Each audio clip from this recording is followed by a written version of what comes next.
कौन बनेगा नेता। नगर निगम के चुनाव पास आने वाले थे।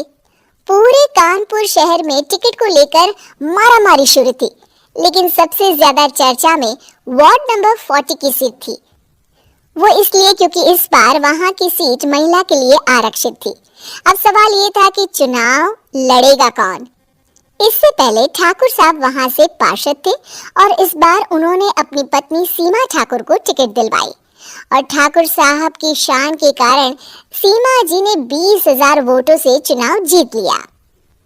अरे बधाई हो सीमा भाभी, अब तो आप वार्ड की पार्षद बन गई हैं। अब तो हमारे काम आप ही करवाएंगी। अरे ये तो सिर्फ नाम की पार्षद बनी है, वो तो महिला सीट आ गई, वरना पार्षद तो मुझे ही बनना था। अब भले ही चेहरा इसका होगा, लेकिन पावर तो मेरी ही होगी।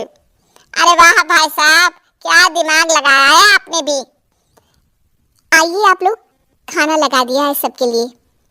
सीमा जी पार्षद बन चुकी थी, फिर भी उनकी एक ना चलती। सारे काम ठाकुर साहब खुद ही संभाल लेते और जहां जरूरत पड़ती वहां सीमा जी का अंगूठा लगवा लेते। सीमा जी ज्यादा पढ़ी लिखी भी नहीं थी। एक दिन ठाकुर साहब और सीमा एक प्रोग्राम में जाते हैं। अरे ठाकुर साहब आप आ गए। ओहो, पार्षद मैडम भी आ गई है। स्वागत है आप दोनों का। लगता है हमारे पार्षद फंड का सही इस्तेमाल हो रहा है। चलिए अब उद्घाटन करते हैं। ये लीजिए ठाकुर साहब कैची, आप ही सबसे पहले प्रवेश कीजिए। सब लोग आगे निकल जाते हैं और सीमा जी पार्षद होने के बावजूद भी पीछे खड़ी रह जाती हैं। वो देखती हैं कि वेलकम बोर्ड पर उनका नाम है, लेकिन महिला होने के कारण कोई उनका सम्मान नहीं कर रहा। अगले दिन एक आदमी उनके घर आता है। अरे ठाकुर साहब नमस्कार।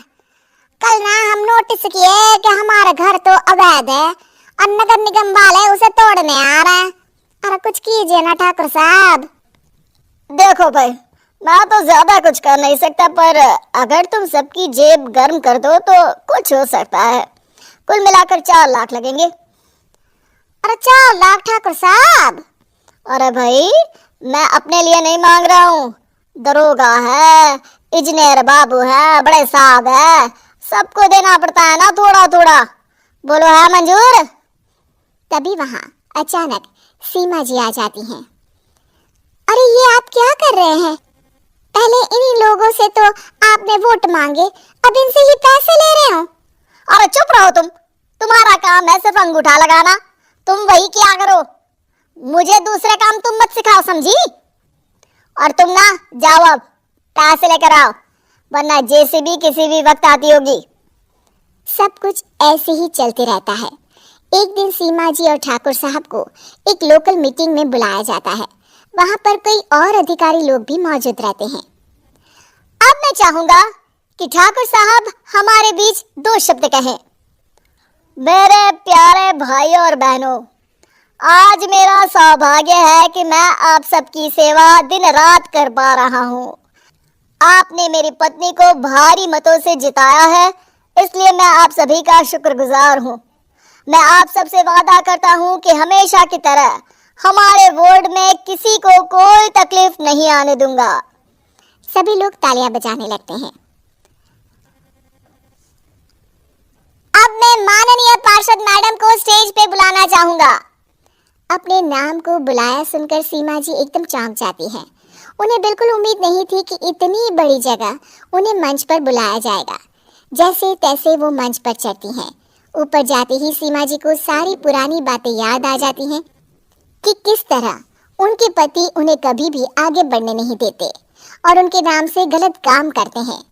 वो बोलने लगती हैं, मैं आपके वार्ड की पार्षद सीमा हूँ। आप में से बहुत कम लोग ही मुझे जानते होंगे, क्योंकि इससे पहले मुझे कभी ऐसा मौका ही नहीं मिला। सारे मौके मेरे पार्षद पति यानी आपके ठाकुर साहब ही लेते रहे, लेकिन आज ये मौका मुझे मिला है तो मैं इसे ऐसे ही नहीं जाने दूंगी। मैं आपको ये बताना चाहती हूँ कि आपके ठाकुर साहब मेरे नाम की आड़ में गैर कानूनी काम करते हैं, जिस पर अंगूठों के निशान मेरे होते थे। इसीलिए मैं अपनी गलती मानती हूँ और आज अपने पद से इस्तीफा देती हूँ, ताकि आगे से कोई गलत काम ना हो पाए। अब फैसला आप सबके हाथ में है कि आप हमें क्या सजा देना चाहते हैं। सीमा जी की बातें सुनकर ठाकुर साहब के चेहरे का रंग उड़ जाता है और वो शर्म से मुंह नीचा करके वहां से चले जाते हैं और पद से इस्तीफा देकर ही सही सीमा जी अपने आप में आत्मविश्वास महसूस करती हैं।